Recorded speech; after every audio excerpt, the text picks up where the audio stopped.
"She's just a desk jockey," Colonel Martinez muttered as he reviewed the morning briefings. What could she possibly know about real combat operations? Those words would haunt him less than 72 hours later when Sarah Chen's urgent message flashed across every command screen in the Pacific Theater. "Abort Operation Seahawk immediately. Enemy knows. All units compromised." The fluorescent lights hummed steadily in the basement intelligence center of Marine Corps Base Hawaii, casting their pale glow over rows of computer monitors and stacks of classified documents. Before we jump back in, tell us where you're tuning in from, and if this story touches you, make sure you're subscribed, because tomorrow, I've saved something extra special for you. It was 0347 hours on a Tuesday morning in September, and most of the base slept peacefully above, unaware that in the depths of Building C7, someone was about to uncover information that would change everything. Sarah Chen sat hunched over her workstation, her slight frame dwarfed by the massive dual monitors displaying satellite feeds, intercepted communications, and tactical maps of the South China Sea. At 26 years old, she possessed the kind of understated presence that made people forget she was in the room. Her black hair was pulled back in a simple ponytail, and her wire-rimmed glasses reflected the constant stream of data scrolling across her screens. She wore the standard-issue digital camouflage uniform, though it hung loosely on her small frame, making her appear even younger than her years. Sarah had been assigned to the Intelligence Analysis Division for 3 years, ever since completing her training at the Marine Corps Intelligence Schools in Virginia. On paper, her job description read like bureaucratic poetry, responsible for processing, analyzing, and disseminating intelligence products in support of operational planning and tactical decision-making. In reality, most of her colleagues viewed her role as glorified data entry. She was the person who organized other people's discoveries, who compiled reports that real Marines would use in the field, who sat safely behind a desk while others carried rifles into harm's way.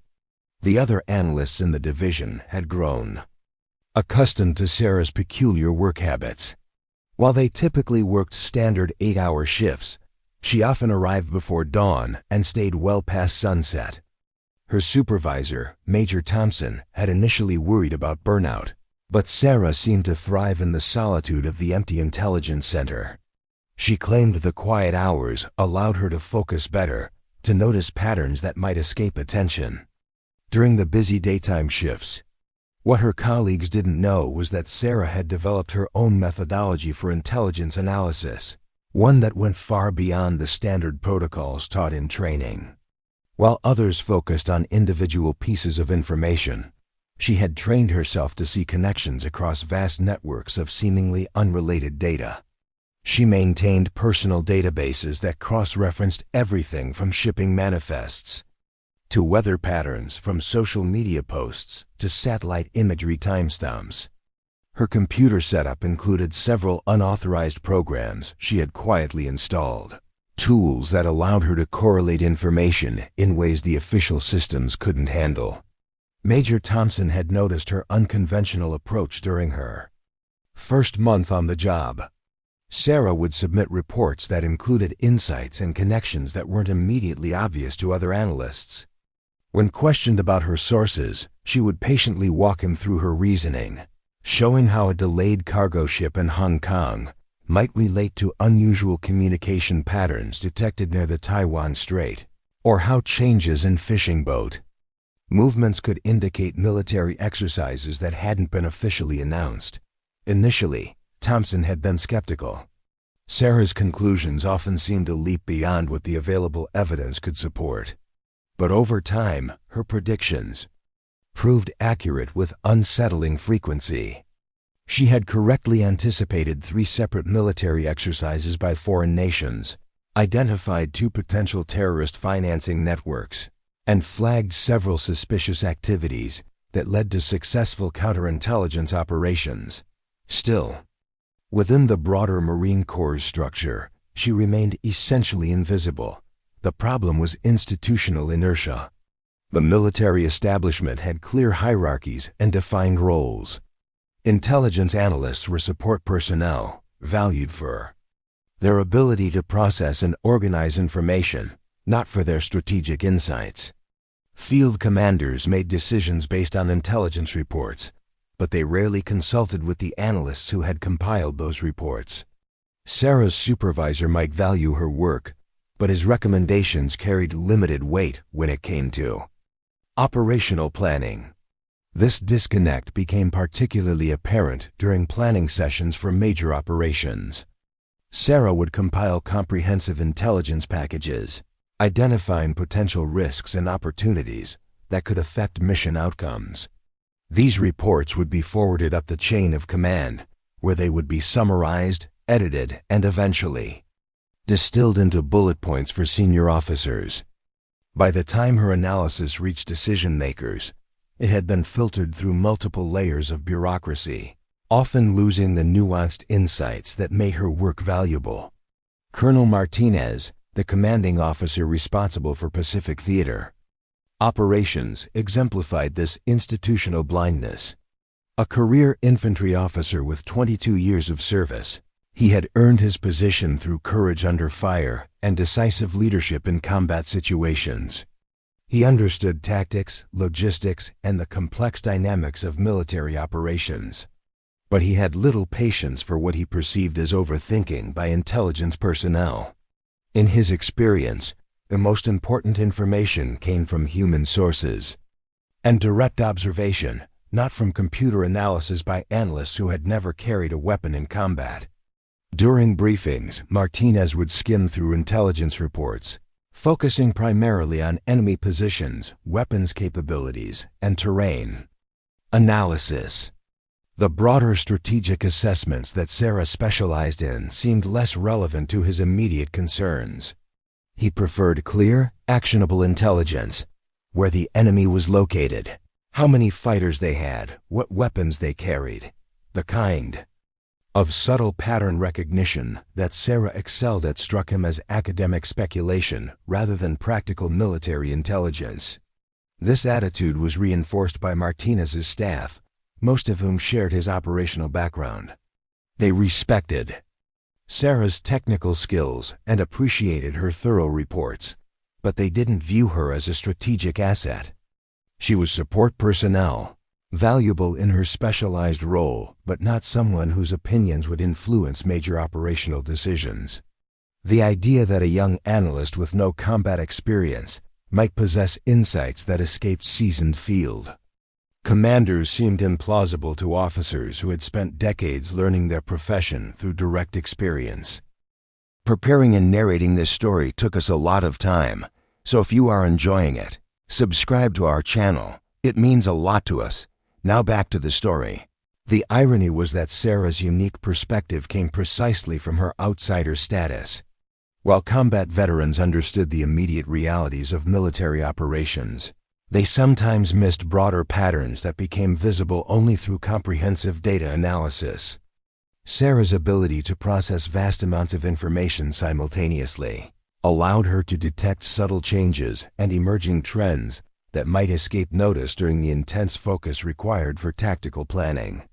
Her background contributed to this analytical capability in unexpected ways.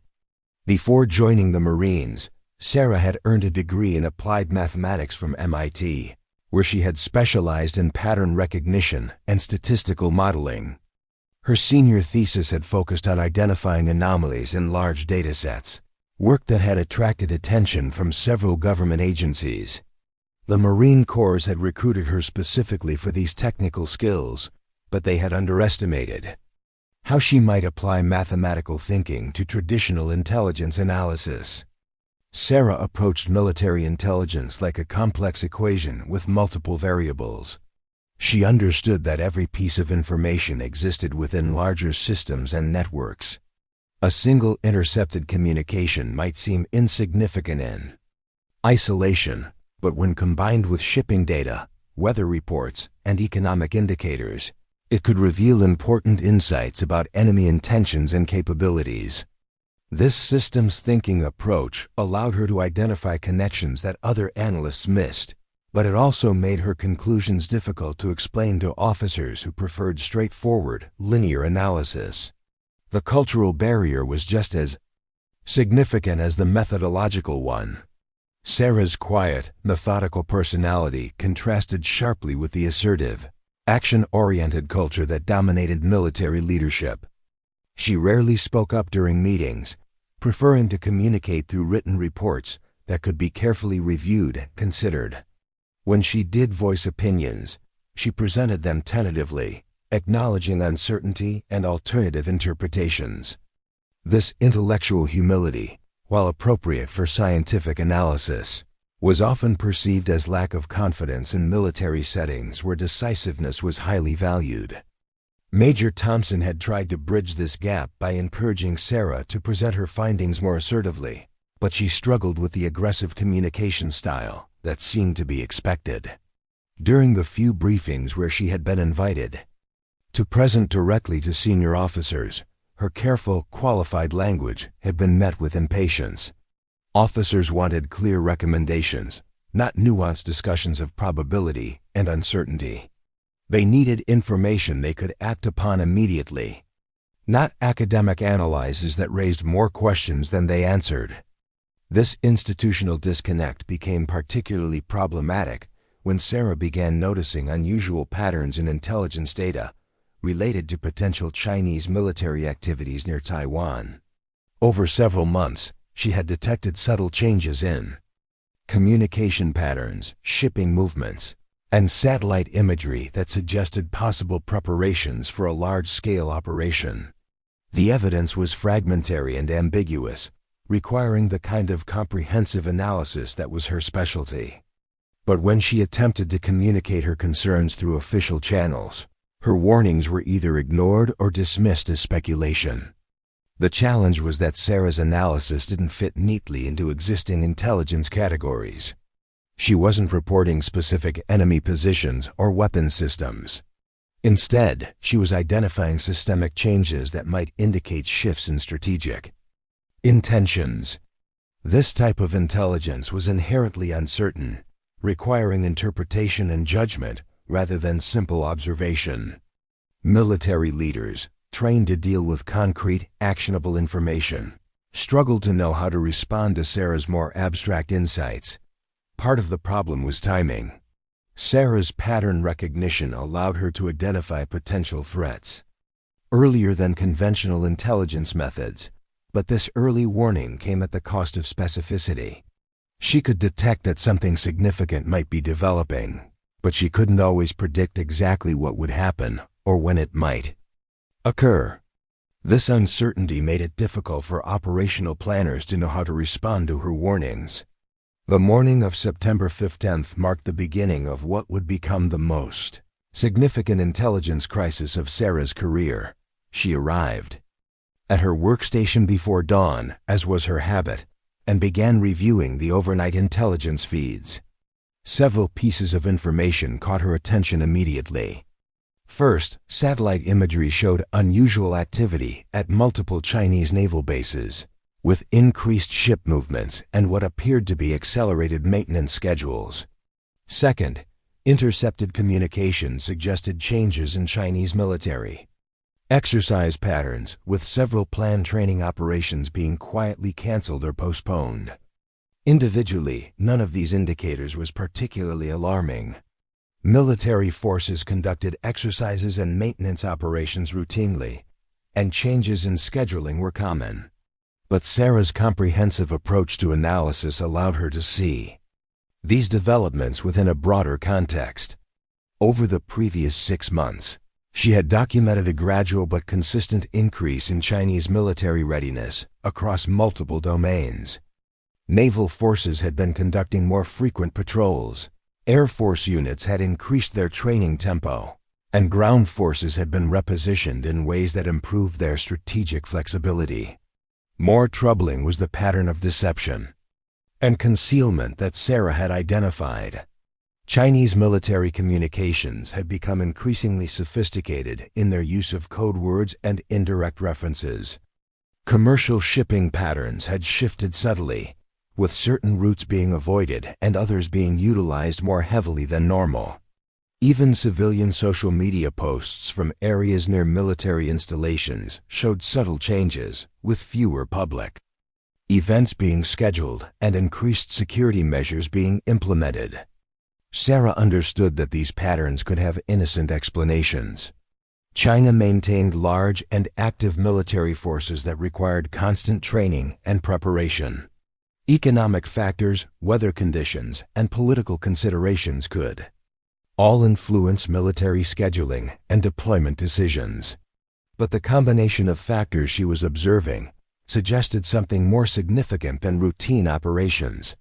The breakthrough came when Sarah cross-referenced the Chinese patterns with intelligence regarding American military planning. Operation Seahawk was scheduled to begin in 72 hours, involving the deployment of over 200 Marines to strategic positions throughout the Pacific theater. The operation was designed as a show of force, demonstrating American commitment to regional stability and alliance partnerships. It would involve multiple ship movements, aircraft deployments, and ground force exercises across several allied nations. What alarmed Sarah was the correlation between Chinese preparation patterns and the timing of Operation Seahawk. The unusual activity she had been tracking seemed to align suspiciously with the American operational timeline. If Chinese intelligence had penetrated Operation Seahawk security, they would have advanced knowledge of American troop movements and deployment schedules. This would allow them to position their forces optimally to monitor, shadow, or potentially interfere with American operations. The implications were staggering. Operation Seahawk was designed to project American strength and reassure regional allies. But if Chinese forces were prepared and positioned to respond, the operation could instead demonstrate American vulnerability. Worse if Chinese leaders had decided to use advanced knowledge of American movements to their strategic advantage. Operation Seahawk could walk directly into a carefully prepared trap. Sarah spent the next 6 hours methodically documenting her analysis, cross-checking every connection and verifying every pattern she had identified. She created detailed timelines showing the correlation between Chinese activities and Operation Seahawk planning milestones. She compiled satellite imagery demonstrating the unusual positioning of Chinese naval and air assets. She analyzed communication intercepts that suggested Chinese forces were being prepared for rapid deployment. The evidence was circumstantial but compelling. Sarah couldn't prove that Chinese intelligence had compromised Operation Seahawk, but the probability was high, enough to warrant serious concern. The risk assessment was stark. If her analysis was correct and Operation Seahawk proceeded as planned, American forces could face a coordinated response that they weren't prepared for. The 200 Marines scheduled for deployment could find themselves isolated, outnumbered, and potentially trapped in hostile territory. But Sarah faced a critical problem. Her analysis was based on pattern recognition and statistical inference rather than concrete intelligence. She had no smoking gun, no intercepted communication explicitly revealing Chinese knowledge of Operation Seahawk. Her conclusions required accepting her methodology and trusting her judgment, something that military leaders had historically been reluctant to do.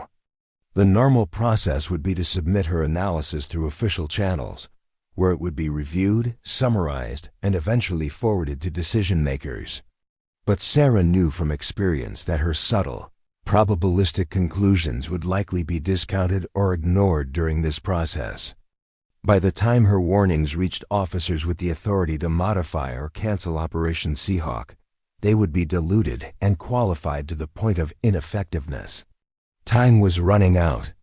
Operation Seahawk's advance elements were scheduled to begin deployment in less than 60 hours. Once those movements began, it would become increasingly difficult to modify or cancel the operation without significant diplomatic and strategic consequences.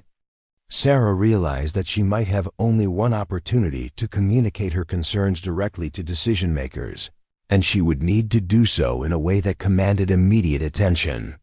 The decision to bypass normal channels was not one that Sarah made lightly. Military protocol existed for good reasons, and circumventing the chain of command was a serious breach of procedure that could end her career. But as she stared at her computer screens, watching the patterns of data that painted such a troubling picture, she realized that following protocol might result in disaster for the Marines, who would be deploying into what could be an elaborate trap. Sarah began drafting what would become the most important communication of her professional life. She needed to present her analysis in a way that would be immediately understood and acted upon by senior officers who had little time and less patience for academic discussions of probability and pattern recognition. She had to distill months of careful analysis into a message that could be absorbed and evaluated within minutes. The challenge was maintaining credibility while communicating urgency.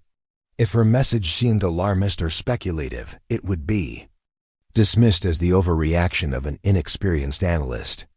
But if she qualified her conclusions too heavily, the warning might not be taken seriously enough to prompt action. Sarah needed to strike a balance between professional caution and operational necessity. She decided to focus on the specific risks to Operation Seahawk rather than attempting to explain her broader analysis of Chinese strategic intentions. Her message would emphasize the correlation between Chinese military preparations and the American operational timeline, highlighting the potential for Chinese forces to interfere with or attack American deployments. She would present her recommendations clearly, delay Operation Seahawk until Chinese intentions could be clarified, or modify the operation to account for the possibility of prepared enemy responses. As Sarah finalized her message, she was acutely aware that she was about to take a step that would fundamentally change her relationship with the military institution she served. If her analysis proved incorrect, she would likely face disciplinary action for bypassing the chain of command and creating unnecessary alarm. Her career prospects would be severely damaged, and her credibility as an intelligence analyst would be destroyed. But if her analysis was correct, and if her warning prevented American forces from walking into a trap, the professional risks would be irrelevant. Sarah had joined the Marines to serve her country and protect American lives. The opportunity to fulfill that mission in such a direct and immediate way was worth any personal consequences she might face. At 0347 hours on September 18th, Sarah Chen pressed the send button that would distribute her warning to every major command center in the Pacific Theater. The message was brief and direct. Abort Operation Seahawk immediately. Enemy knows. ALL units compromised. She had attached her detailed analysis, but she knew that the first sentence would determine whether anyone bothered to read the supporting documentation. In the quiet of the basement intelligence center, Sarah waited for the storm that was about to begin. She had crossed the line from passive analyst to active participant, from support personnel to decision maker. The next few hours would determine whether her lifetime of careful, methodical analysis had prepared her for this moment, or whether she had just destroyed her career in service of a theory that existed only in her imagination. The transformation was already beginning. Sarah Chen was no longer just an intelligence analyst sitting safely behind a desk. She had become the person whose warning might save 200 Marines from walking into the most sophisticated trap in modern military history. But first, she had to convince a skeptical command structure that a quiet desk jockey might understand something that seasoned combat veterans had missed. The secure communication terminals across the Pacific Theater erupted simultaneously at 0349 hours. From Pearl Harbor to Guam, from Tokyo to Darwin, command centers that had been quietly humming with routine overnight operations suddenly blazed with activity. Red priority alerts flashed across dozens of screens as duty officers scrambled to understand what had triggered the highest level security notification in the system. Colonel Martinez was asleep in his quarters when his aide knocked urgently on his door. Lieutenant Williams had been monitoring the overnight communications when Sarah's message arrived, and the implications hit him like a physical blow. He had served under Martinez for 2 years and had never seen anything like this. An intelligence analyst bypassing the entire chain of command to send an abort message directly to operational commanders was unprecedented, potentially career-ending, and absolutely terrifying in its implications. Martinez pulled on his uniform, while Williams briefed him on the situation. The colonel's initial reaction was predictable anger. Some desk analyst had circumvented military protocol and was now creating chaos across the entire Pacific command structure. His first instinct was to have Sarah arrested for insubordination and breach of security protocols. But as Williams read him the actual content of her message, Martinez felt his anger give way to something much more unsettling. The phrase "enemy knows" carried implications that extended far beyond operational security. If Chinese intelligence had indeed penetrated Operation Seahawk, it meant that American military communications, planning processes, or personnel had been compromised at the highest levels. The 200 Marines scheduled for deployment weren't just walking into a potentially hostile environment. They were walking into a situation where their enemies had advanced knowledge of their movements, timing, and objectives. Within minutes of Sarah's message, secure phone lines began ringing in command centers throughout the region. General Patricia Hayes, commanding officer of Marine Forces Pacific, was awakened at her residence in Camp Smith. Admiral Robert Chun, commander of the Pacific Fleet, received the alert while reviewing morning intelligence briefings aboard his flagship.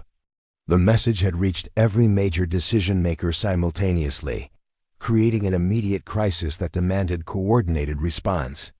General Hayes was the first to demand detailed information about the analyst who had sent the warning. Her staff quickly pulled Sarah's personnel file, revealing a profile that was both impressive and puzzling. Sarah's educational background was exceptional. Her performance evaluations were consistently outstanding, and her analytical work had been noted for unusual accuracy. But she had no combat experience, no operational planning background, and no history of direct communication with senior command. The general faced an immediate dilemma. Military protocol demanded that Sarah be disciplined for bypassing the chain of command, but the content of her warning was too serious to ignore. If she was correct about Chinese knowledge of Operation Seahawk, proceeding with the deployment could result in catastrophic losses. If she was wrong, canceling or delaying a major operation based on unverified intelligence would damage American credibility and strategic positioning throughout the region. Admiral Chun approached the crisis from a different perspective. His naval intelligence staff had been monitoring Chinese activities for weeks, noting increased submarine patrols and unusual positioning of surface vessels. They had attributed these movements to routine training exercises, but Sarah's warning prompted them to reconsider their assessments. When viewed through the lens of potential advanced knowledge of American operations, the Chinese naval movements took on a much more ominous character. The admiral ordered his intelligence team to conduct an immediate review of all Chinese military activities during the past month, specifically looking for patterns that might correlate with Operation Seahawk planning timelines. What they discovered was deeply troubling. Chinese forces had begun repositioning assets and increasing readiness levels at precisely the moments when key decisions about Operation Seahawk had been made. The correlation was too precise to be coincidental. Meanwhile, at Marine Corps Base Hawaii, Sarah sat in her basement office watching the chaos she had unleashed. Her computer screen showed a constant stream of secure messages flying between command centers as military leaders tried to assess the validity of her warning.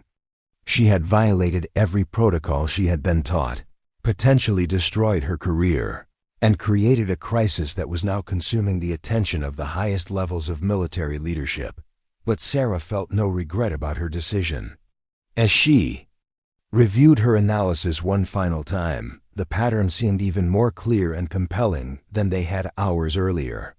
The Chinese military machine was positioning itself to respond to Operation Seahawk with devastating effectiveness. American forces would be outnumbered, outgunned, and caught completely off guard by enemies who knew their every move in advance. The phone on her desk rang at 0427 hours. Major Thompson's voice was tight with stress and barely controlled anger. Sarah was ordered to report immediately to General Hayes' temporary command center, where she would be required to justify her actions and defend her analysis before the most senior military leaders in the Pacific. She would have one opportunity to explain why a junior intelligence analyst had taken it upon herself to potentially halt a major military operation. Sarah gathered her files and prepared for what would certainly be the most important briefing of her career. She had spent years developing her analytical methodology in quiet isolation, refining her ability to detect patterns that others missed. Now she would have to explain those techniques to officers who measured success in terms of tactical victories and strategic objectives, not statistical correlations and probability assessments. The temporary command center had been established in a secure conference room on the upper floors of the main administrative building. When Sarah arrived, she found herself facing a collection of military leadership that represented decades of combined combat experience and strategic planning expertise. General Hayes sat at the head of a long table, flanked by Admiral Chen and Colonel Martinez. Other senior officers filled the remaining seats, their expressions ranging from skeptical to openly hostile. General Hayes wasted no time with pleasantries. Sarah was ordered to present her analysis and explain why she believed Chinese forces had advanced knowledge of Operation Seahawk. She would have 30 minutes to make her case, after which the assembled officers would decide whether her warning justified modifying or canceling the operation. Sarah had prepared for this moment during her walk to the command center, organizing her presentation to focus on concrete evidence rather than theoretical methodology. She began with satellite imagery showing Chinese naval movements during the past month, using a large display screen to highlight the positioning changes that had occurred at key moments in Operation Seahawk's planning timeline. The first image showed Chinese submarine bases 3 weeks earlier, when Operation Seahawk had been initially approved by the Joint Chiefs of Staff. Normal patrol patterns were visible, with submarines departing on routine schedules and returning after standard mission durations. But the second image, taken 1 week later immediately after operational details had been finalized, showed dramatic changes. Additional submarines had been deployed, patrol areas had been expanded, and maintenance schedules had been accelerated to ensure maximum vessel availability. Admiral Chen leaned forward to study the imagery more carefully. His naval intelligence staff had noted the increased Chinese submarine activity, but they had attributed it to seasonal training cycles.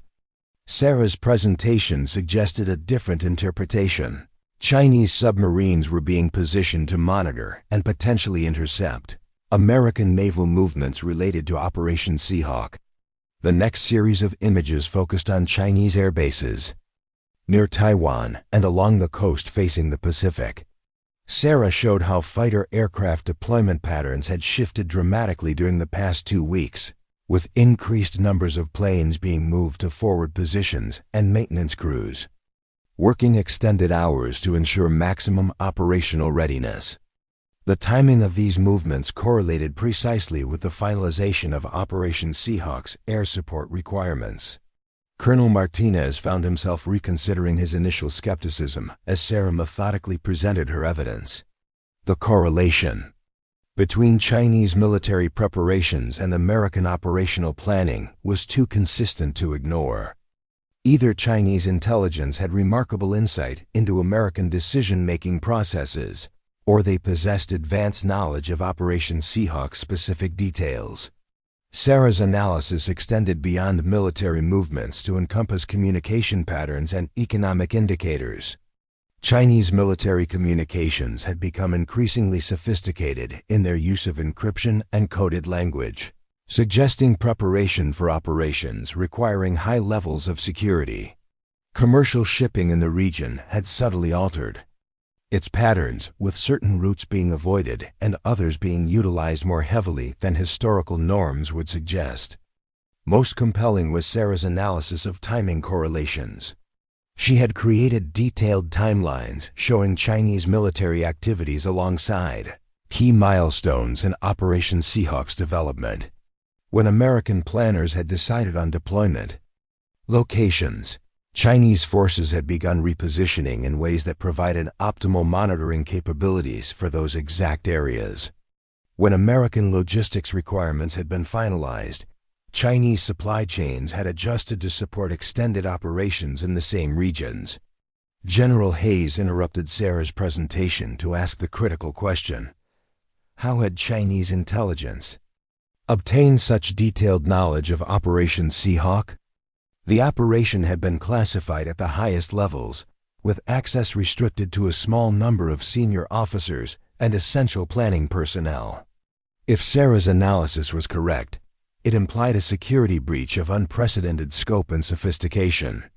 Sarah acknowledged that she couldn't identify the specific source of the intelligence compromise. Her analysis detected the effects of Chinese advance knowledge, but couldn't pinpoint how that knowledge had been obtained. The breach could involve electronic surveillance, human intelligence assets, or exploitation of communication vulnerabilities.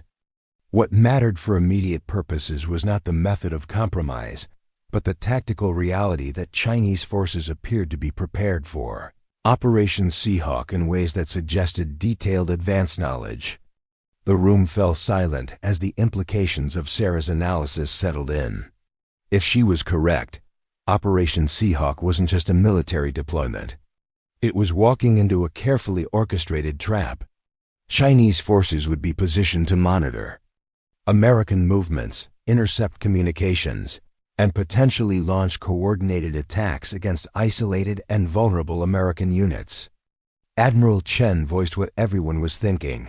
If Chinese forces had advanced knowledge of Operation Seahawk and were positioning themselves accordingly, American casualties could be catastrophic. The 200 Marines scheduled for deployment would be operating in an environment where their enemies knew their locations, objectives, and capabilities. Standard tactical doctrine assumed that American forces would maintain operational security and surprise. If those advantages had been compromised, the fundamental assumptions underlying Operation Seahawk's planning were invalid. Colonel Martinez found himself in the uncomfortable position of reconsidering everything he had believed about intelligence analysis and operational security. Sarah's presentation had been methodical, comprehensive, and deeply unsettling. Her evidence was circumstantial but compelling, suggesting a level of Chinese preparation that could only be explained by advanced knowledge of American plans. The debate that followed was intense and wide-ranging. Some officers argued that Sarah's analysis was speculative, based on patterns that could have innocent explanations. Chinese military forces conducted regular training exercises and readiness preparations that might coincidentally align with American operational timelines. The correlation she had identified might be meaningless coincidence rather than evidence of intelligence compromise. But other officers found Sarah's evidence too systematic and comprehensive to dismiss. The patterns she had identified extended across multiple domains and geographic regions, involving naval, air, and ground forces in coordinated preparations.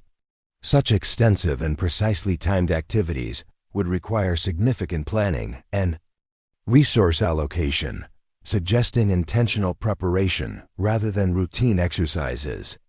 General Hayes recognized that the decision she faced extended beyond immediate operational concerns. If Operation Seahawk proceeded as planned and resulted in significant American casualties, She would bear responsibility for ignoring intelligence warnings. But if she canceled or modified the operation based on unverified analysis, she would face criticism for allowing junior personnel to dictate strategic decisions. The General ordered a comprehensive review of Operation Seahawk security protocols, demanding immediate investigation of all personnel with access to operational details. If Chinese intelligence had indeed penetrated the operation, the source of the compromise needed to be identified and eliminated. But this investigation would take time that wasn't available given the operation's imminent deployment schedule. Sarah watched the debate unfold with growing anxiety. She had presented her evidence as clearly and comprehensively as possible, but the decision now rested with officers whose professional judgment had been shaped by decades of military experience. Her statistical analysis and pattern recognition meant nothing if the leadership decided her conclusions were insufficiently supported by concrete evidence. The breakthrough came when Admiral Chen's intelligence staff completed their accelerated review of Chinese naval activities. Their analysis confirmed and expanded upon Sarah's findings, identifying additional patterns that suggested coordinated preparation for operations in the exact geographic areas where Operation Seahawk units would be deployed. The Naval Intelligence Team's independent assessment validated Sarah's methodology and supported her conclusions. Colonel Martinez made the observation that ultimately convinced the assembled leadership. Chinese military preparation of the scope and precision that Sarah had identified would require significant resource allocation and planning time. If Chinese forces were indeed positioning themselves to respond to Operation Seahawk, they were committing substantial assets to the effort. Such commitment implied high confidence in their intelligence and serious intent to interfere with American operations. General Hayes announced her decision at 0647 hours. Operation Seahawk would be postponed pending further investigation of potential security compromises. All deployment orders would be suspended, and alternative operational plans would be developed that assumed Chinese forces possessed detailed knowledge of original American intentions. Sarah's warning had been accepted, and 200 Marines would not deploy into what appeared to be an elaborate trap. The immediate aftermath of the decision was chaotic. Deployment orders that had been in motion for weeks needed to be halted. Logistical arrangements required cancellation and allied nations expecting American military demonstrations needed to be quietly informed of the delay. The operational disruption was significant, but the alternative could have been catastrophic. Sarah returned to her basement office as dawn broke over Pearl Harbor. The fluorescent lights continued their steady humming, and her computer screens still displayed the same streams of intelligence data that had revealed the patterns leading to her warning. But everything had changed. She was no longer just another intelligence analyst processing information in isolation. Her analysis had directly influenced strategic decisions at the highest levels of military command. The investigation into Operation Seahawk security began immediately. Counterintelligence teams reviewed all personnel with access to operational details, EXAMINED, communication protocols for potential vulnerabilities, and analyzed electronic systems for evidence of foreign penetration. The scope of the investigation reflected the seriousness of Sarah's allegations and the potential consequences if Chinese intelligence had indeed compromised American military planning. Within hours, the investigation began yielding disturbing results. Communication intercepts suggested that Chinese intelligence services had been actively targeting American military personnel and facilities in the Pacific region for months. Electronic surveillance capabilities had been expanded and sophisticated, creating opportunities for intelligence gathering that American security protocols hadn't adequately addressed. More troubling was evidence suggesting that Chinese intelligence operations had achieved deeper penetration than previously suspected. Economic relationships, cultural exchanges, and technological partnerships had all been exploited to create access points for intelligence collection. The compromise of Operation Seahawk appeared to be part of a broader and more sophisticated intelligence operation than anyone had imagined. Sarah found herself at the center of an expanding investigation that would ultimately reshape American intelligence and counterintelligence operations throughout the Pacific.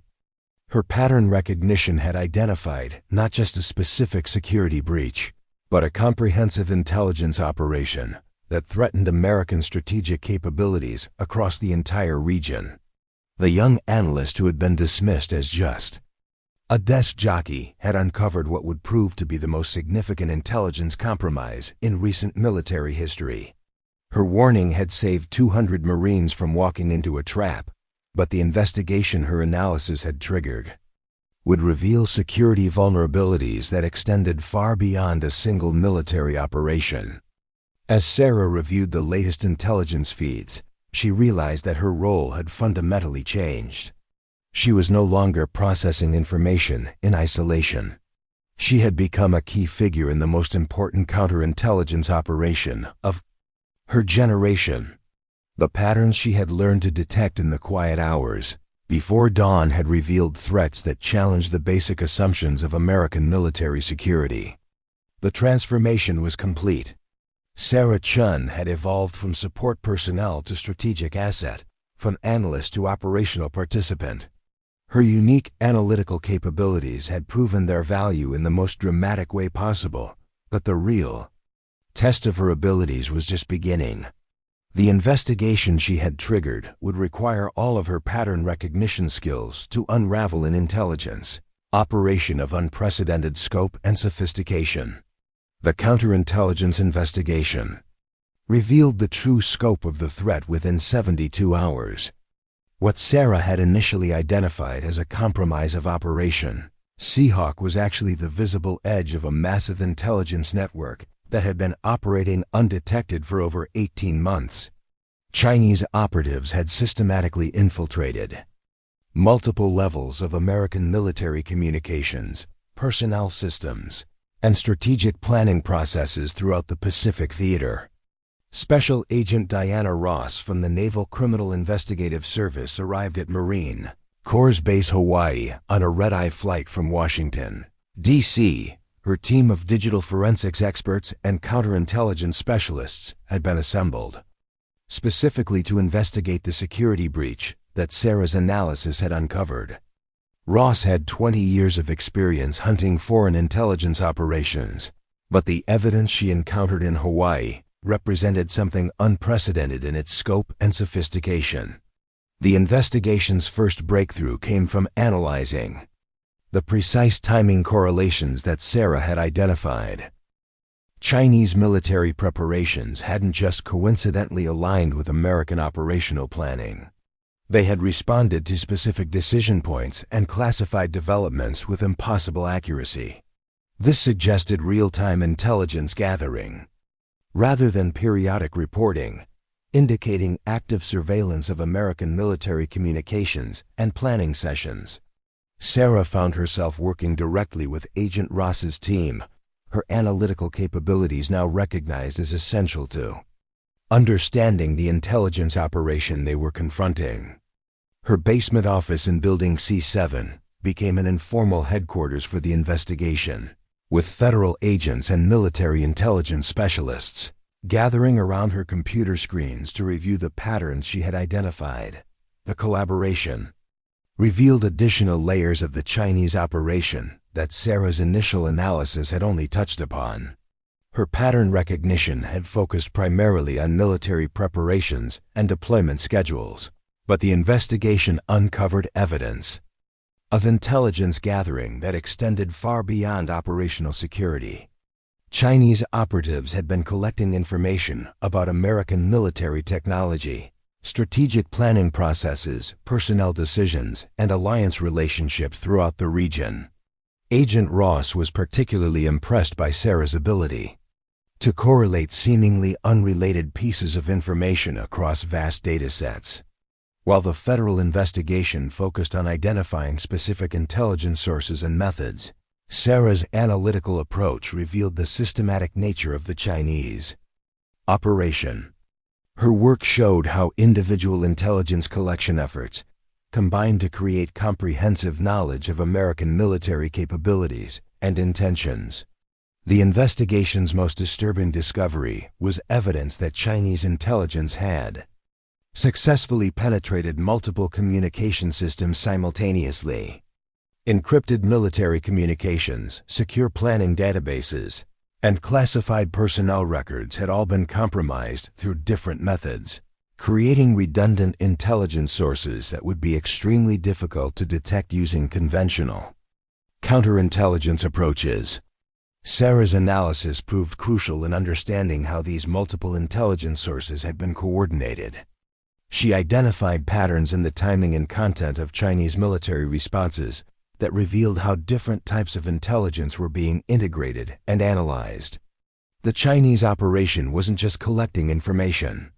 It was processing and correlating that information using sophisticated analytical methods that paralleled her own approach. This realization led to a breakthrough in understanding the true threat that Operation Seahawk had faced. Chinese intelligence hadn't just obtained advanced knowledge of American deployment plans. They had used that knowledge to develop comprehensive countermeasures that would have neutralized American tactical advantages and potentially resulted in catastrophic losses. Agent Ross's team reconstructed the Chinese operational plan using evidence from multiple sources. Chinese naval forces would have shadowed American deployments using precise knowledge of routes and timing. Air assets would have been positioned to monitor and potentially intercept American aircraft, using detailed information about flight plans and support requirements. Ground forces would have been prepared to respond to American activities with full knowledge of objectives, capabilities, and vulnerabilities. The planned Chinese response represented a level of operational sophistication that American military leaders had never encountered. Rather than simply reacting to American military activities, Chinese forces would have been proactively positioned to counter specific American actions using detailed advance intelligence. The 200 Marines of Operation Seahawk would have faced enemies who knew their every move before they made it. Sarah worked with Agent Ross to develop a comprehensive assessment of how the Chinese operation had functioned. Their analysis revealed an intelligence collection network that combined human sources, electronic surveillance, and cyber penetration in ways that created multiple redundant information channels.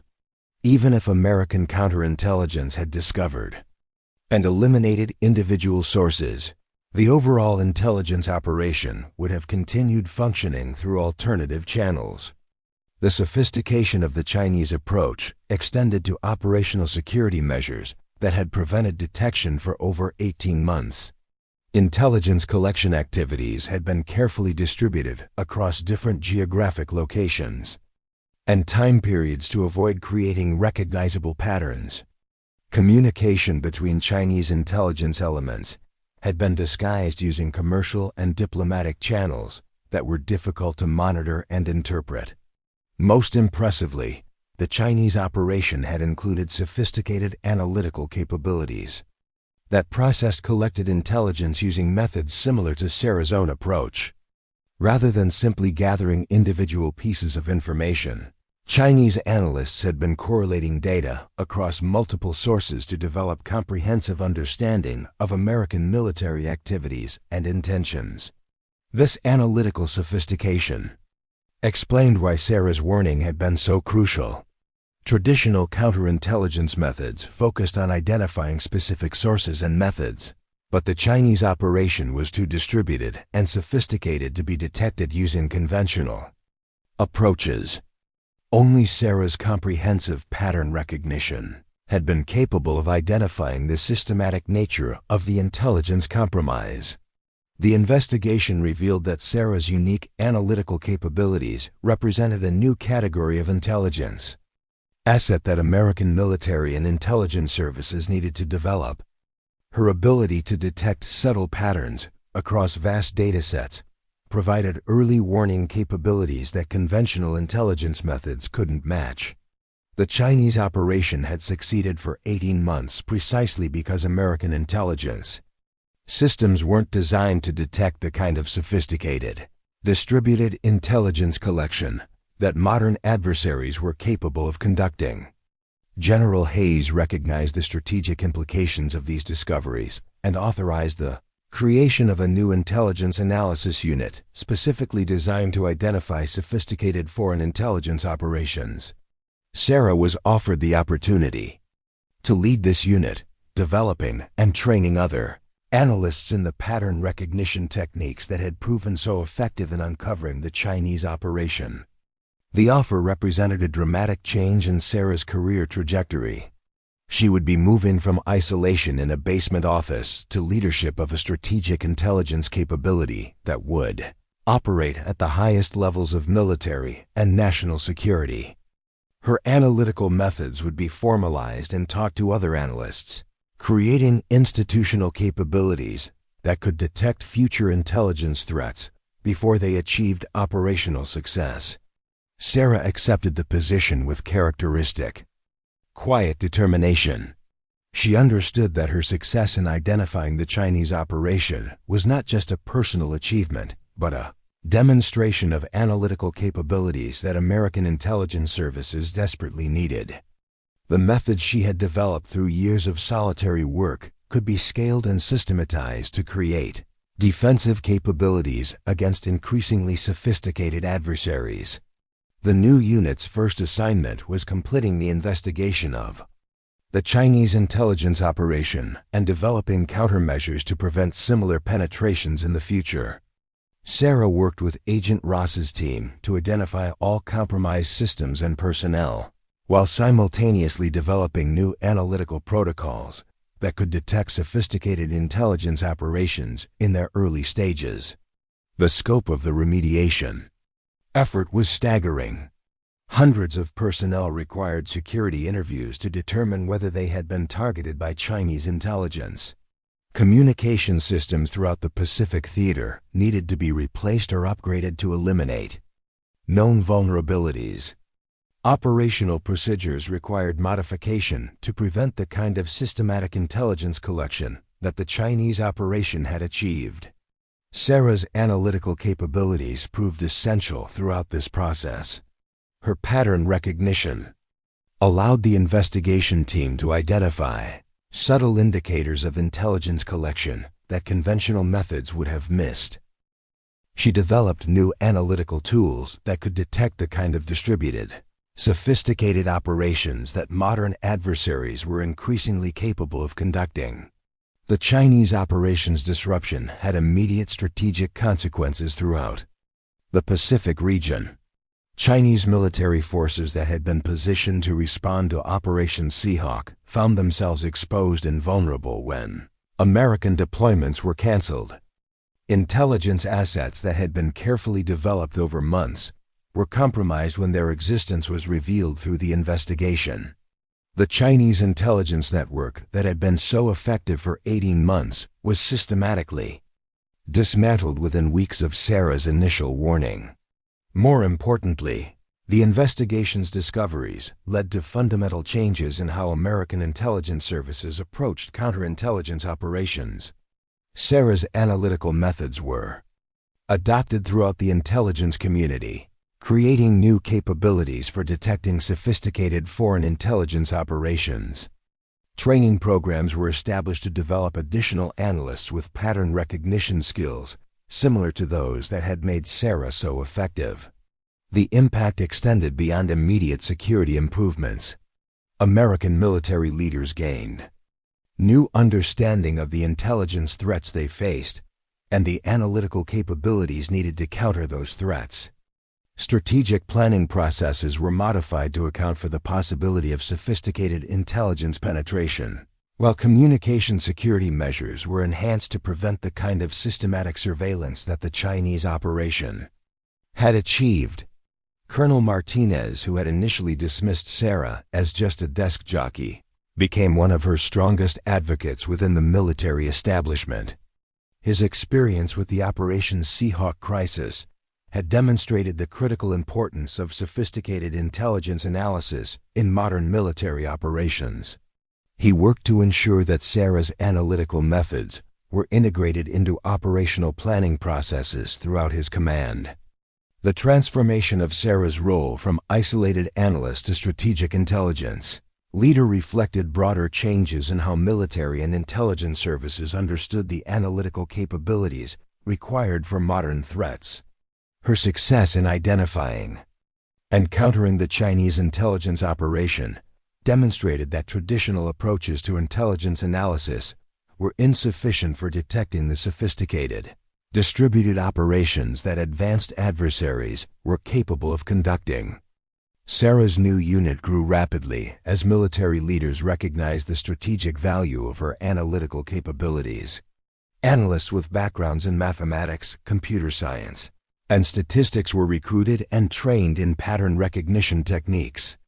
Advanced computer systems were required to support comprehensive correlation analysis across multiple intelligence databases. The isolated basement office where Sarah had worked alone was replaced by a sophisticated analytical center staffed by dozens of specialists. The Chinese intelligence operation that Sarah had uncovered became a case study taught throughout American military and intelligence training programs. Her analytical methods were disseminated across the intelligence community, creating institutional capabilities for detecting similar threats in the future. The warning she had issued to prevent Operation Seahawk from proceeding became recognized as one of the most significant intelligence successes in recent military history. But Sarah's greatest satisfaction came not from recognition or career advancement, but from knowing that her warning had prevented catastrophic losses among American military personnel. The 200 Marines who would have deployed as part of Operation Seahawk remained safe because her analytical capabilities had identified a threat that conventional intelligence methods had missed. The young soldiers who would have walked into a sophisticated trap instead continued their training and preparation for future missions in environments where their enemies wouldn't have advanced knowledge of their every move. The quiet analyst who had been overlooked and underestimated for years had not only saved hundreds of lives, but had fundamentally changed how American intelligence services understood and countered modern threats. Her pattern recognition capabilities had revealed vulnerabilities in threats that challenged basic assumptions about operational security, while her analytical methods provided tools for detecting sophisticated adversaries who operated beyond the reach of conventional intelligence approaches. Sarah Chen had evolved from support personnel to strategic asset, from isolated analyst to intelligence leader. Her unique capabilities had proven their value in the most dramatic way possible, but more importantly, they had created lasting institutional changes that would protect American military personnel for years to come. The desk jockey who had been dismissed by her superiors had become the architect of intelligence capabilities that would define American counterintelligence operations throughout the Pacific and beyond. 6 months after the Operation Seahawk crisis, Sarah Chen stood before a classified briefing room filled with intelligence professionals from across the Pacific theater. The advanced pattern recognition unit she now commanded had grown from a single analyst working in isolation to a sophisticated intelligence capability that was reshaping how America detected and countered foreign intelligence operations. But the most significant test of her methods was about to begin. The briefing room in the newly constructed Strategic Intelligence Center at Joint Base Pearl Harbor Hickam represented everything Sarah's career had evolved toward. Floor-to-ceiling displays showed real-time intelligence feeds from across the globe, while advanced computer systems processed vast datasets using the analytical techniques she had developed. 23 analysts worked under her direction, each trained in the pattern recognition methodologies that had proven so effective against sophisticated adversaries. Lieutenant Colonel James Park, Sarah's military deputy and former special operations officer, called the room to attention as she entered. The assembled personnel represented a new breed of intelligence professional, combining traditional military experience with advanced analytical capabilities. They had been recruited specifically for their ability to think systematically about complex problems and detect subtle patterns across multiple information sources. Sarah's transformation from isolated analyst to unit commander had been rapid but thorough. The Pentagon had fast-tracked her promotion and provided extensive leadership training while she simultaneously developed the theoretical framework for her analytical methods. Military doctrine now included her techniques as standard procedures for detecting sophisticated intelligence operations, and her approaches were being adopted by allied intelligence services throughout the region. The crisis that would define her unit's reputation began with seemingly routine intelligence from the South China Sea. Chinese naval exercises had been ongoing for several weeks, involving multiple carrier groups and supporting vessels in what appeared to be standard training operations. Traditional intelligence assessment classified these activities as routine military preparation, similar to exercises that had been conducted regularly for years.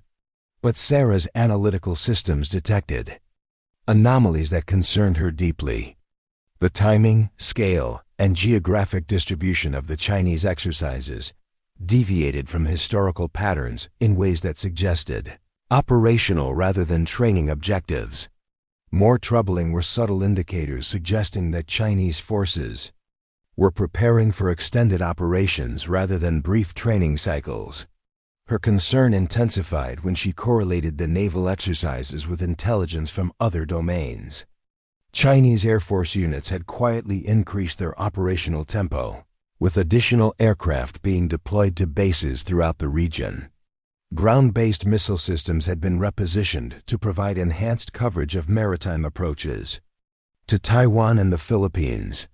Commercial shipping had subtly altered its patterns, avoiding certain sea lanes while increasing traffic through alternative routes. Individually, each of these indicators could be explained by routine military activities or economic factors. But Sarah's pattern recognition revealed systematic coordination across multiple domains and geographic regions that suggested comprehensive preparation for major operations. The Chinese military was positioning itself for something far more significant than routine exercises. Sarah convened her analytical team to conduct an intensive assessment of Chinese activities throughout the region. Using the methodologies she had developed, they began correlating information across dozens of intelligence sources and databases. What emerged was a picture of Chinese preparation that was both comprehensive and deeply concerning. The analysis revealed that Chinese forces were positioning themselves for potential military action against Taiwan. The timing of various activities suggested a coordinated campaign designed to establish Chinese control over critical maritime approaches while simultaneously deterring American and Allied intervention. The scale of preparation indicated that Chinese leaders were serious about their intentions and confident in their ability to achieve their objectives. Master Sergeant Rodriguez, one of Sarah's most experienced analysts, identified additional patterns that suggested Chinese intelligence was once again actively monitoring American military activities. Communication intercepts indicated that Chinese forces possessed detailed knowledge of American deployment schedules, logistics arrangements, and operational capabilities throughout the region. The sophisticated intelligence operation that had been disrupted during the Operation Seahawk crisis appeared to have been reconstituted using different methods and sources. Sarah realized that her unit was confronting a strategic challenge that extended far beyond routine intelligence analysis. Chinese military preparation suggested potential action that could destabilize the entire Pacific region and draw American forces into a major conflict. The intelligence patterns she was detecting indicated that Chinese leaders might be preparing to present America with a fait accompli that would be extremely difficult to reverse. The briefing she prepared for Pacific Command leadership was the most comprehensive assessment her unit had ever produced. Using advanced visualization techniques, Sarah demonstrated how Chinese activities across multiple domains combined to create offensive capabilities that could threaten American interests and allies throughout the region. Her analysis showed that Chinese preparations were too extensive and coordinated to represent anything other than serious operational planning. General Patricia Hayes, now commanding officer of U.S. Indo-Pacific Command, reviewed Sarah's assessment with deep concern. The implications extended far beyond regional stability to fundamental questions about American strategic positioning and alliance commitments. If Chinese leaders were indeed preparing for military action against Taiwan, American responses would have global consequences that could reshape international relationships for decades. The general authorized Sarah's unit to conduct the most comprehensive intelligence operation of her career. Using all available analytical tools and information sources, they would attempt to determine Chinese intentions, capabilities, and timelines with sufficient precision to enable effective American responses. The analysis would need to distinguish between Chinese preparations for potential action and actual commitment to military operations. Sarah's team worked around the clock for 72 hours, processing intelligence from satellites, communication, intercepts, human sources, and economic indicators. They analyzed shipping patterns, military communications, personnel movements, and logistical preparations across the entire Western Pacific region. The scope of their analysis was unprecedented, requiring correlation of information from dozens of agencies and intelligence services. The results were both conclusive and alarming. Chinese military preparations were not hypothetical or precautionary. They were operational and advancing toward implementation. Sarah's analysis indicated that Chinese leaders had made the strategic decision to attempt military reunification with Taiwan and were positioning their forces to execute that decision within weeks rather than months. More disturbing was evidence that Chinese intelligence had successfully penetrated American decision-making processes once again. Despite the security improvements implemented after the Operation Seahawk crisis, Chinese operatives appeared to possess detailed knowledge of American military capabilities, deployment schedules, and strategic planning. They were preparing countermeasures specifically designed to neutralize American advantages and prevent effective intervention. Sarah's assessment identified the critical vulnerability that Chinese planners were exploiting.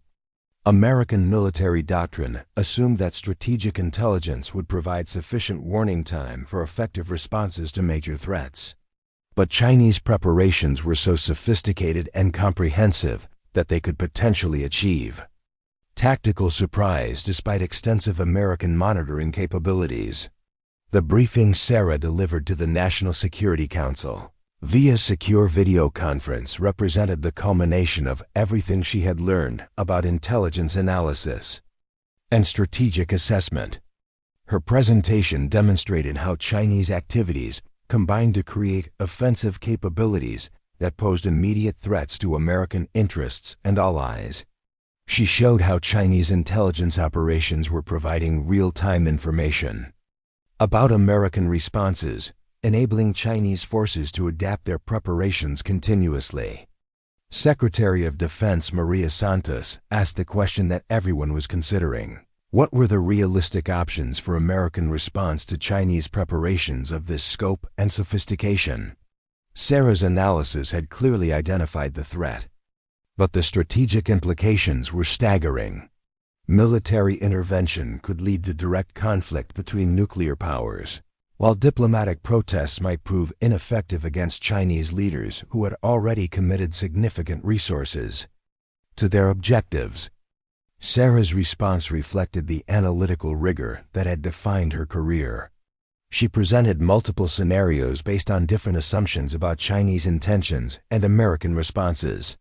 Her analysis showed that early intervention was more likely to succeed than delayed responses, but any American action carried significant risks and uncertain outcomes.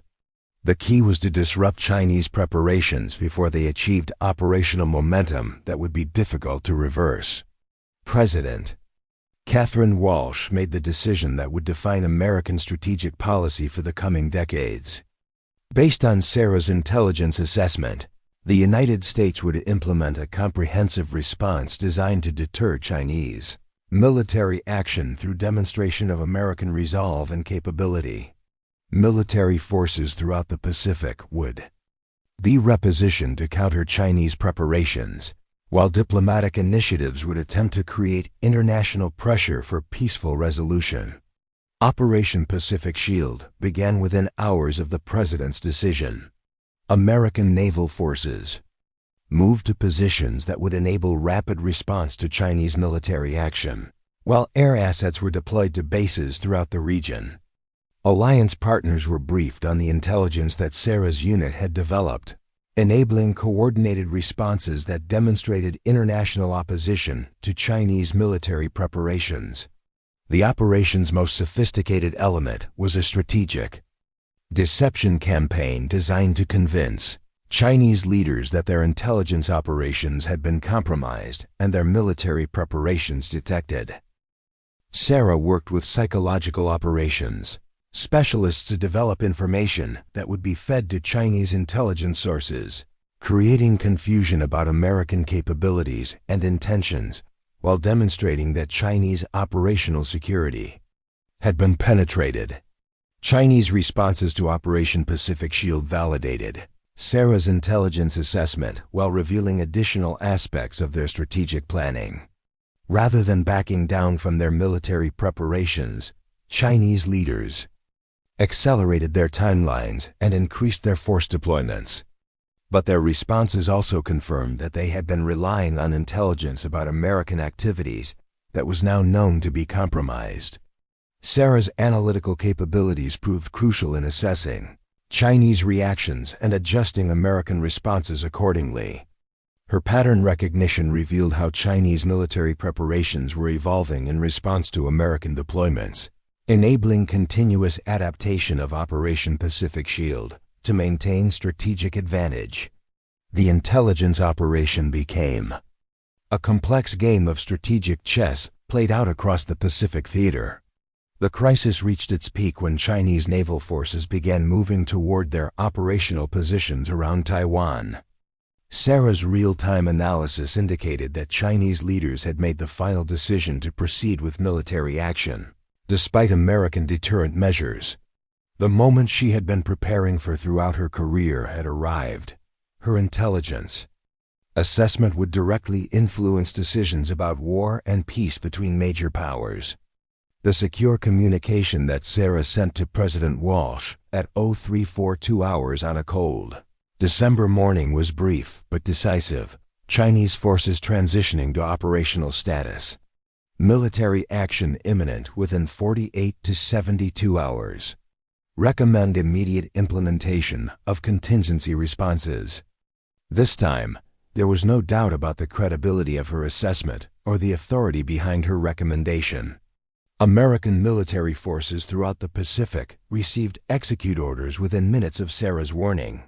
Naval assets moved to intercept Chinese forces approaching Taiwan, while air units prepared for potential combat operations.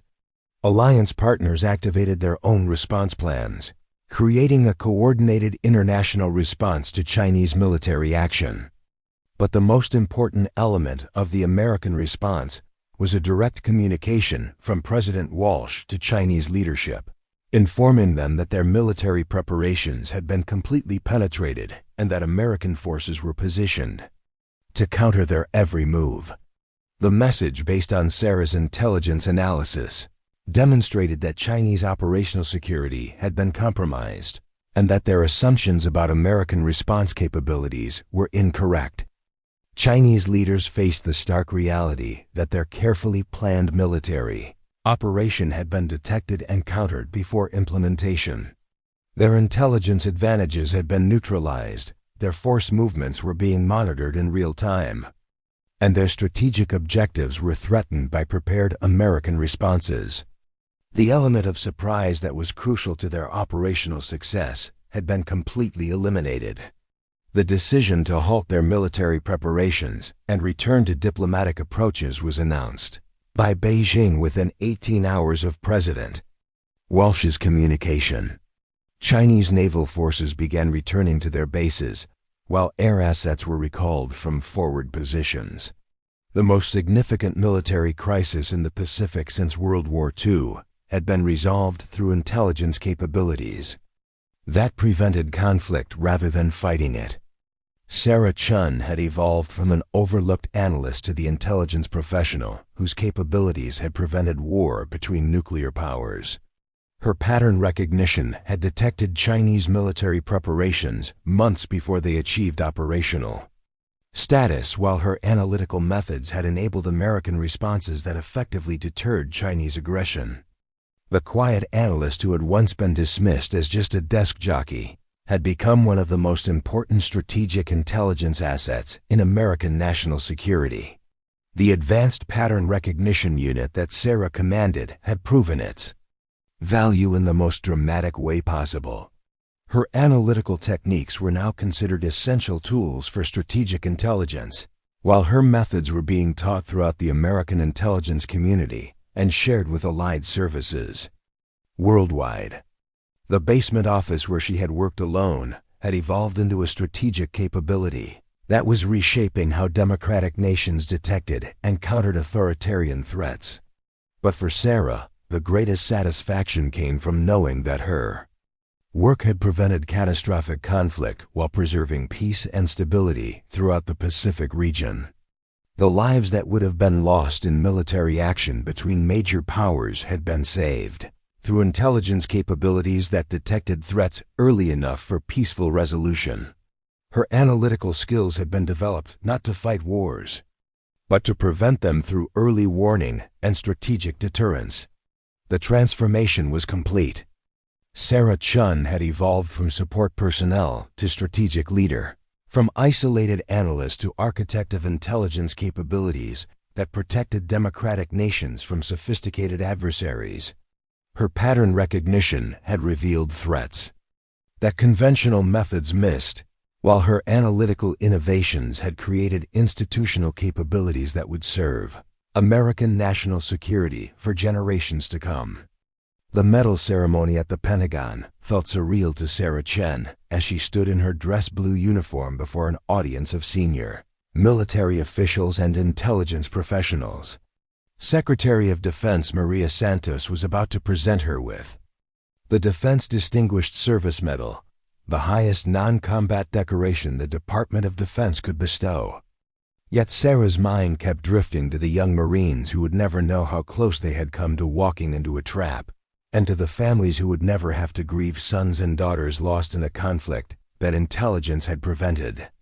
The citation being read aloud described her extraordinary analytical capabilities that detected sophisticated foreign intelligence operations and prevented major military conflict through unprecedented pattern recognition and strategic assessment.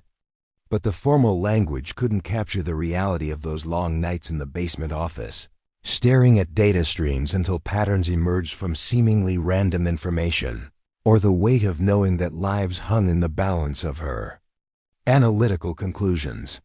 President Catherine Walsh stepped forward to personally congratulate Sarah on her achievements.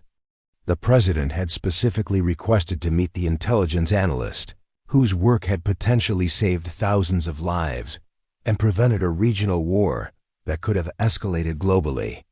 Their conversation was brief but meaningful, with President Walsh acknowledging that Sarah's contributions represented a new paradigm in how America understood and responded to modern threats. The reception following the ceremony brought together intelligence professionals from across the government, many of whom had adapted Sarah's analytical methods to their own areas of responsibility. Representatives from the Central Intelligence Agency discussed how pattern recognition techniques were being applied to terrorism and nuclear proliferation threats.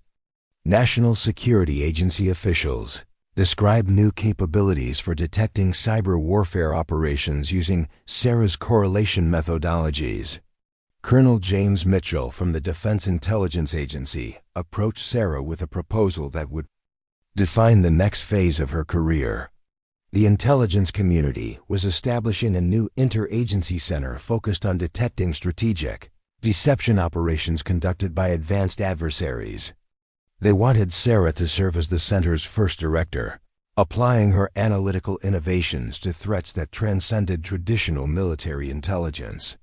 The Strategic Deception Analysis Center would represent the institutional culmination of everything Sarah had learned about modern intelligence challenges.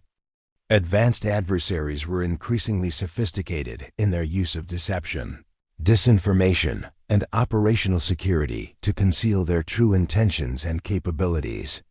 Traditional intelligence methods were often inadequate for detecting these complex operations, creating dangerous blind spots in American strategic awareness. Sarah accepted the position with characteristic thoughtfulness, understanding that she would be moving from tactical success to strategic responsibility. Her new role would involve not just detecting individual threats, but developing institutional capabilities that could counter sophisticated adversaries across multiple domains and geographic regions. The analytical techniques she had pioneered would need to be scaled and systematized for use throughout the intelligence community. The center's establishment at Fort Beaver represented a significant investment in analytical capabilities that went far beyond conventional intelligence approaches. Advanced computer systems would process information from dozens of sources simultaneously, while specially trained analysts would apply pattern recognition techniques to identify deception operations before they achieved their objectives. The facility represented the most sophisticated analytical capability the American intelligence community had ever developed. Sarah's first major challenge as center director came from an unexpected source. Intelligence indicators suggested that Russia was conducting a comprehensive deception operation designed to conceal military preparations for potential action against NATO allies in Eastern Europe. But the operation was so sophisticated that it was difficult to distinguish between genuine military activities and elaborate misdirection designed to confuse Western intelligence services. The analytical team Sarah assembled brought together experts in Russian military doctrine, electronic warfare, cyber operations, and strategic deception. They used her pattern recognition methods to correlate information across multiple intelligence disciplines, searching for inconsistencies that might reveal the true nature of Russian activities. The analysis required processing vast amounts of seemingly contradictory information to identify underlying patterns that revealed Russian intentions. Working 18-hour days for 3 weeks, Sarah's team gradually uncovered the architecture of the Russian deception operation. They discovered that Russian forces were conducting genuine military preparations while simultaneously creating false indicators designed to suggest those preparations were more extensive than they actually were. The operation was intended to create uncertainty about Russian capabilities and intentions while deterring NATO responses through ambiguity and confusion. The briefing Sarah delivered to NATO intelligence leaders in Brussels demonstrated how her analytical methods could be applied to alliance defense challenges. Her presentation showed how Russian deception techniques exploited Western intelligence assumptions and decision-making processes, creating strategic advantages through carefully orchestrated confusion. The analysis provided NATO planners with clear understanding of actual Russian capabilities, while exposing the methods being used to deceive Western assessments. European intelligence services began adopting Sarah's analytical techniques for their own assessments of Russian activities, creating coordinated capabilities for detecting deception operations across the alliance. The Strategic Deception Analysis Center became a hub for international cooperation, sharing methods and insights that enhanced collective security against sophisticated adversaries who operated beyond the reach of traditional intelligence approaches. But Sarah's most profound impact came through the analysts. She trained and the methods she developed rather than any specific operational success. The pattern recognition techniques she had pioneered were being taught in intelligence schools throughout the democratic world, creating new generations of analysts capable of detecting threats that previous methods would have missed. Her analytical innovations had become institutional knowledge that would serve Western intelligence services for decades to come. The quiet analyst who had once worked alone in a basement office had become the architect of analytical capabilities that were reshaping how democratic nations understood and countered sophisticated threats. Her mathematical background and systematic thinking had revealed vulnerabilities in traditional intelligence approaches while providing tools for detecting adversaries who operated through deception, ambiguity, and strategic patience. 6 years after the Operation Seahawk crisis, Sarah Chen stood before a new group of intelligence analysts at the National Intelligence University, teaching the methods that had evolved from her solitary work into institutional capabilities. The students represented the future of American intelligence analysis, trained in pattern recognition techniques that would enable them to detect threats that conventional methods might overlook. Her lecture focused on the fundamental principle that had guided her entire career. Information existed within systems and networks that revealed patterns invisible to isolated observation. Understanding those patterns required patience, systematic thinking, and willingness to challenge assumptions that might seem obvious, but were actually misleading. The most important threats often hid within the noise of routine activities, detectable only through comprehensive correlation analysis.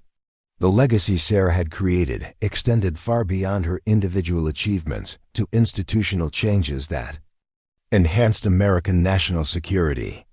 Intelligence agencies throughout the government had adopted her methods, creating capabilities for early detection of sophisticated threats.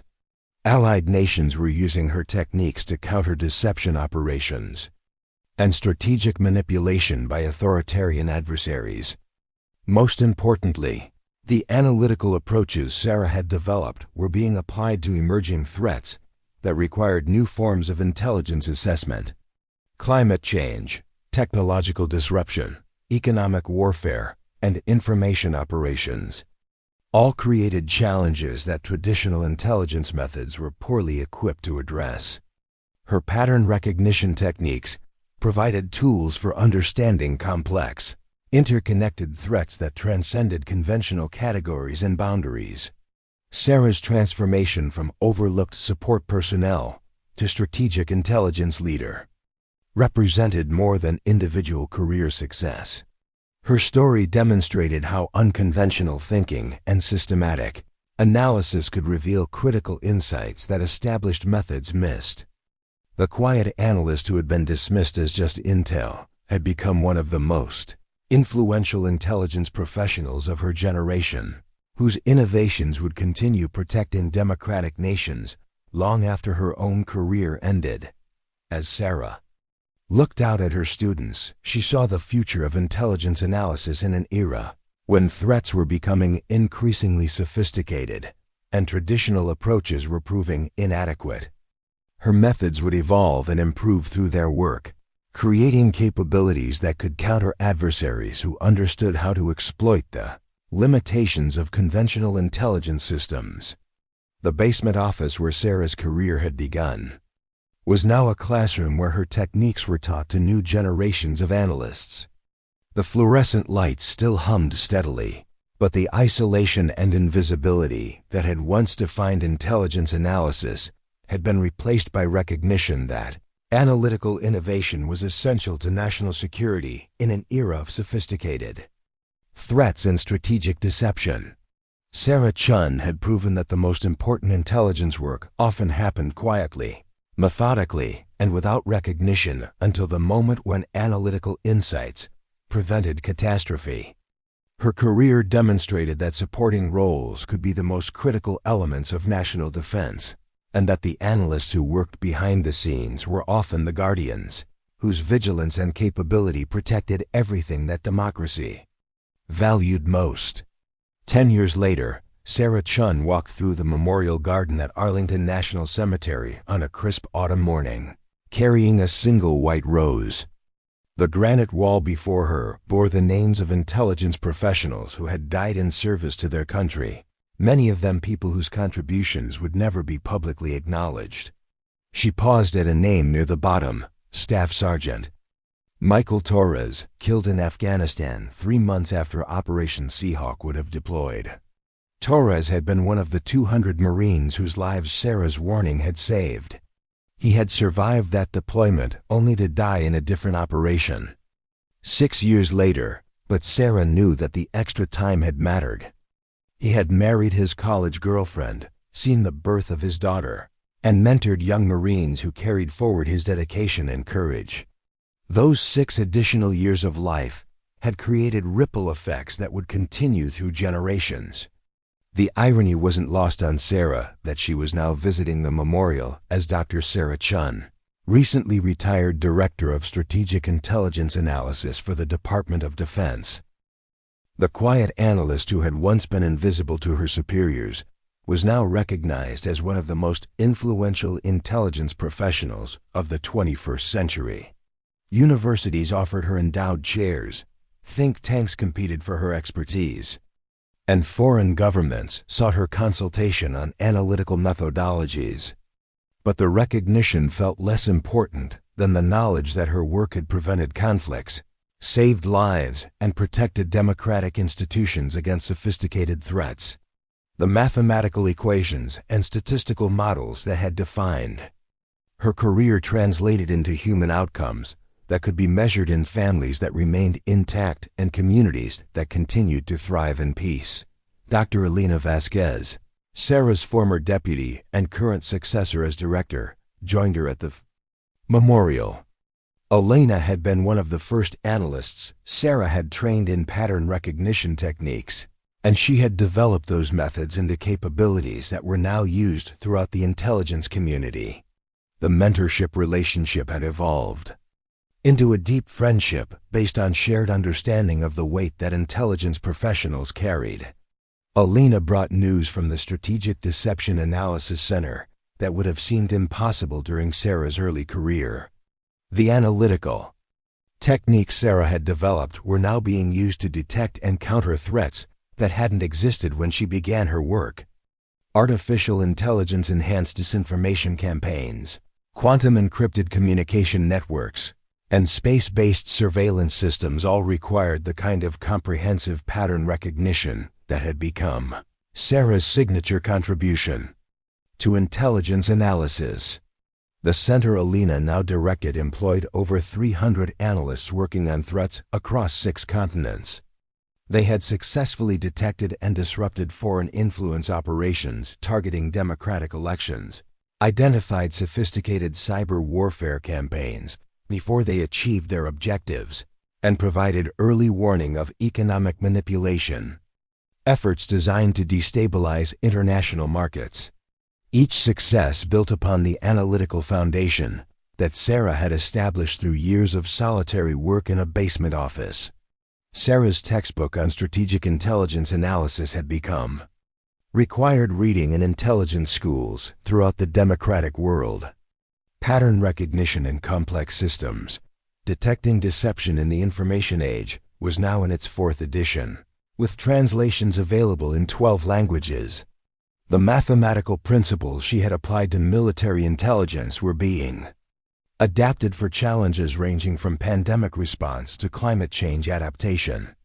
The private consulting firm Sarah had established after her retirement focused on helping democratic governments develop analytical capabilities for detecting authoritarian manipulation and strategic deception. Her client list included European Union intelligence services, Asian democratic allies, and emerging democracies seeking to protect themselves against sophisticated foreign interference. The work allowed her to continue contributing to global security while sharing knowledge that strengthened democratic institutions worldwide. Sarah's personal life had found balance that had eluded her during her military career.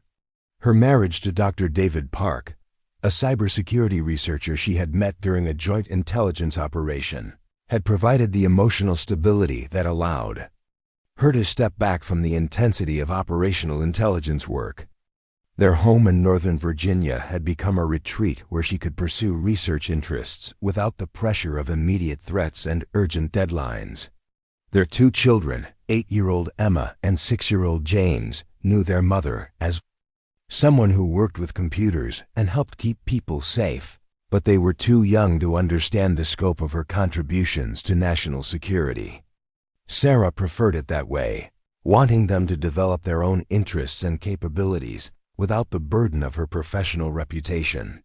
The Sarah Chen Fellowship Program at Georgetown University's School of Foreign Service was training the next generation of intelligence analysts in pattern recognition and strategic assessment. The program attracted students from around the world who were interested in using analytical capabilities to address complex security challenges. Many graduates went on to careers in government intelligence, while others applied their training to academic research, private sector analysis, and international organizations. Elena shared the latest intelligence assessments from the center, describing emerging threats that validated Sarah's prediction that adversaries would become increasingly sophisticated in their use of deception and strategic manipulation. State and non-state actors were developing capabilities that challenged traditional concepts of warfare, espionage, and international relations. The analytical tools Sarah had pioneered were proving essential for understanding these evolving threats. The conversation turned to the broader impact of Sarah's career on how democratic societies understood and responded to authoritarian challenges. Her work had demonstrated that sophisticated analysis could provide strategic advantages that countered authoritarian advantages in centralized decision-making and operational security. Democratic transparency and institutional oversight, often viewed as disadvantages in strategic competition, could be balanced by analytical capabilities that detected threats early enough for effective responses. Sarah's legacy extended beyond specific operational successes to fundamental changes in how intelligence professionals understood their role in protecting democratic institutions. Her career had shown that analysis was not merely support for operational activities, but a strategic capability that could prevent conflicts, protect lives, and preserve peace. The quiet work of correlation and pattern recognition had proven as important as any battlefield victory. As they walked through the memorial garden, Sarah reflected on the trajectory that had brought her from an isolated analyst to a recognized expert whose innovations had influenced intelligence practices worldwide. The mathematical principles she had learned at MIT had found their ultimate application in protecting human life and democratic values. The solitary hours she had spent developing analytical techniques had created institutional capabilities that would serve future generations. The memorial wall reminded Sarah that intelligence work ultimately measured its success in terms of threats that never materialized, conflicts that were prevented, and lives that were saved. The names on the granite represented colleagues who had made the ultimate sacrifice in service of those objectives, while her own contributions had been measured in disasters that were averted and crises that were resolved before they escalated to violence. Sarah placed the white rose at the base of the memorial wall and stood quietly for several minutes, thinking about the Marines who had returned safely from deployments, the conflicts that had been prevented through early warning, and the democratic institutions that continued to function because analytical capabilities had detected and countered sophisticated threats. Her career had been defined not by the recognition she had received, but by the catastrophes that had been prevented through careful, methodical analysis. Walking back toward the parking area, Sarah felt a sense of completion that came from knowing her work had mattered in the most fundamental way possible. The young analyst who had been dismissed as just intel had become the architect of capabilities that would protect democratic nations for decades to come. Her transformation from overlooked support personnel to strategic leader represented more than individual success. It demonstrated how analytical innovation could provide decisive advantages in protecting the values and institutions that define democratic civilization. The quiet revolution Sarah had initiated in intelligence analysis would continue through the students she had taught, the methods she had developed, and the institutional changes she had inspired. Her greatest achievement was not any specific operational success, but the creation of analytical capabilities that would enable future intelligence professionals to detect and counter threats that hadn't yet been imagined. Up next, you've got 2 more standout stories right on your screen. If this one hit the mark, you won't want to pass these up. Just click and check them out.